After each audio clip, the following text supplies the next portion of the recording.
Azərbaycanda qazdan istifadə üzrə sabit tarif mexanizmi tətbiq ediləcək. Bu barədə dəyişikliklər Milli Məclisdə qəbul olunan qaz təchizatı haqqında qanunla öz əksini tapıb. Qanuna əsasən, qaz şəbəkəsinə qoşulmuş bütün sayğaclar üçün istehlakçılardan hər ay 1 manat məbləğində sabit ödəniş tutulacaq. Bu ödəniş qazdan istifadə edilməsindən asılı olmayaraq həyata keçirilməlidir. Qaydanın rəsmi olaraq 2026-cı il 1 yanvarından qüvvəyə minəcəyi nəzərdə tutulur. Mövzu ilə bağlı News24.za danışan iqtisadçı Natiq Cəfərli bildirib ki, 2026-cı il ərzində əsasən texniki baza hazırlanacaq və sabit tarif mexanizmi faktiki olaraq 2027-ci ildən tətbiq olunacaq. O qeyd edib ki, qaz və ya elektrik enerjisindən istifadə etməsən belə qoşulma haqqı və texniki xidmətlərin göstərilməsi üçün hər ay müəyyən məbləğ tutulacaq. Həmçinin qaz və digər kommunal ödənişlərin tariflərində dəyişikliklər gözlənilir.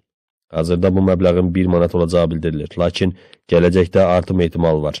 Sabit tarif, qaz infrastrukturunun saxlanması, texniki xidmətlərin göstərilməsi və şəbəkənin dayanıqlı fəaliyyətini təmin etmək üçün nəzərdə tutulub. Qaz sayğaclarının işlək vəziyyətdə saxlanması, boru xəttlərinin yoxlanılması və digər xidmətlərin maliyyələşdirilməsi məhz bu sabit ödəniş hesabına qarşılanacaq. Artımlara gəldikdə isə çox güman ki, qaz və digər kommunal ödənişlərdə tarif dəyişiklikləri olacaq. Çünki biz bunu ildən ilə müşahidə edirik.